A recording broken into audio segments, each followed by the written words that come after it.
Revelation 5.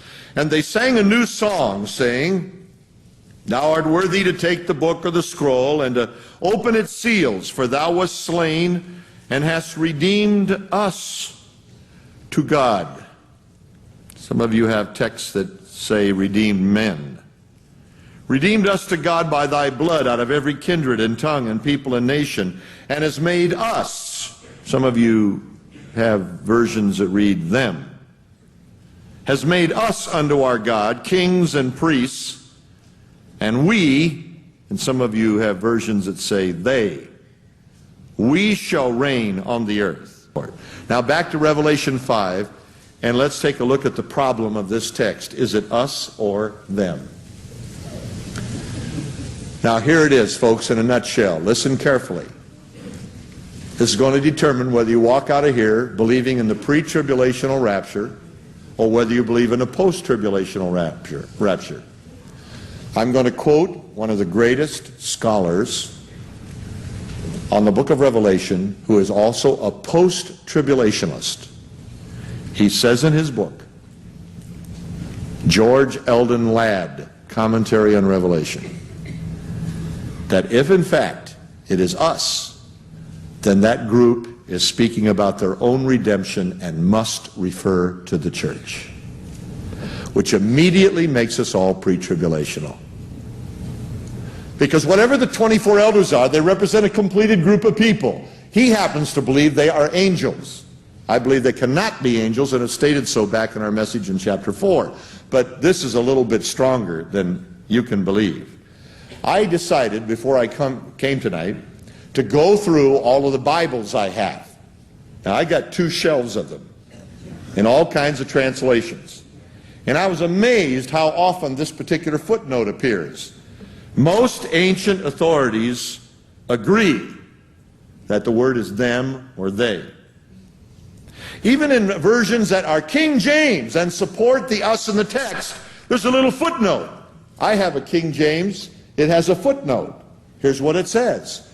Most early manuscripts omit us in verse 9 and read them and they instead of us and we in verse 10.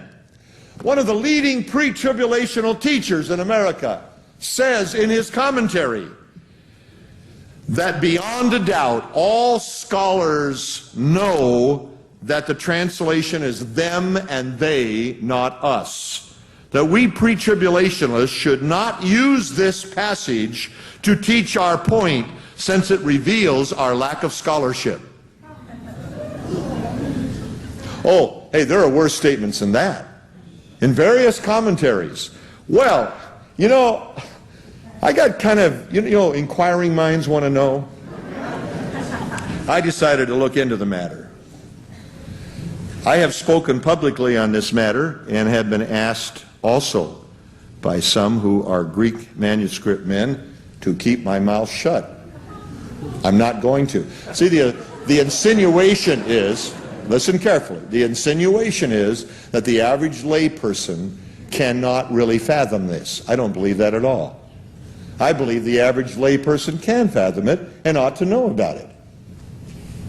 First of all, out of all the manuscripts we have, the most important ones are, of course, in the original language, Greek manuscripts of the New Testament.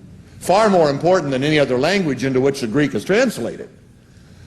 Well, how many manuscripts out of some 5,000 on the New Testament do you think have the book of Revelation, any part of it in the manuscript? Only 95. There's only 95 known Greek manuscripts on the book of Revelation in existence in the world. Now, some may be under the the protective covering of some hill that archaeology hasn't uncovered yet, but we have only 95 known manuscripts in Greek on the book of Revelation. Now, I ask myself, since these are all fragments, how many of those have Revelation 5 in the fragment? Very interesting, only 24 out of the 95 have Revelation 5. There's only 24 Greek manuscripts in the world that have Revelation 5 in it. I find it extremely interesting that 23 out of the 24 read us. There is, in fact, only one manuscript, Codex Alexandrinus, that says us. Now, you know, I mean, it says them. No. Yes, them. Hey, after that lion thing last week, I need your help, okay? Next project. When the Latin Vulgate was translated, 4th century A.D., Jerome, who translated the Latin Vulgate, became the standard Bible of the Catholic Church for 1,000 years, at least, and some still use it. The Latin Vulgate of Jerome had more Greek manuscripts available to him than we even know exist on this book.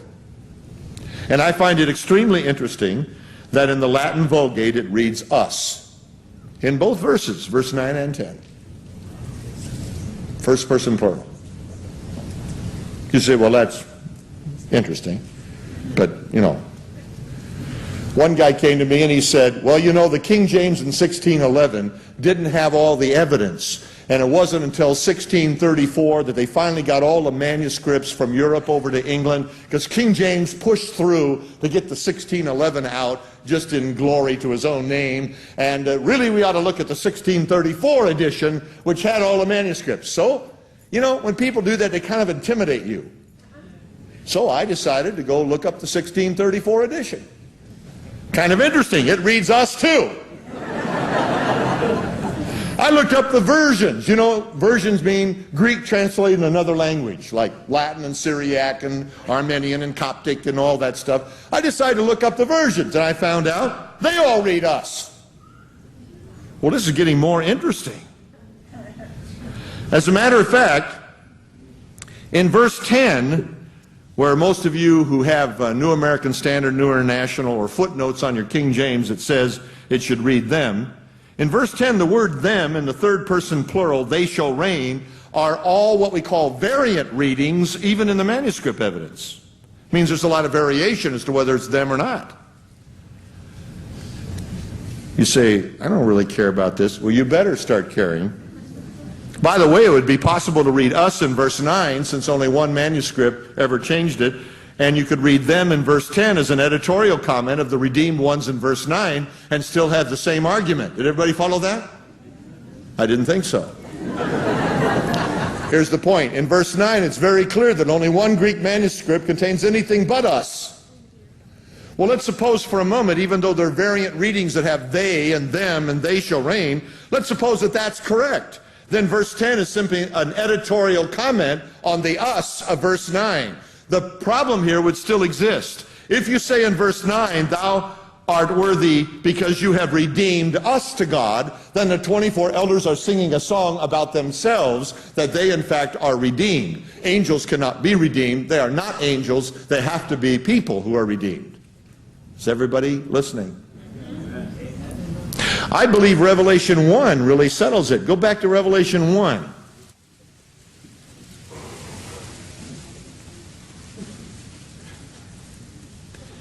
Verse 4 says, John to the 7 churches. Verse 5, from Jesus Christ, in the middle of the verse, unto him that loved.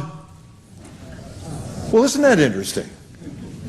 He didn't say unto him that loved them and washed them from their sins in his own blood. He didn't say he made them kings and priests unto God. And this is a direct quotation also in chapter 5, that he's made us kings and priests. No, the us belongs, and Revelation 1, 4-6 settles it, because there's no variation on that text whatsoever.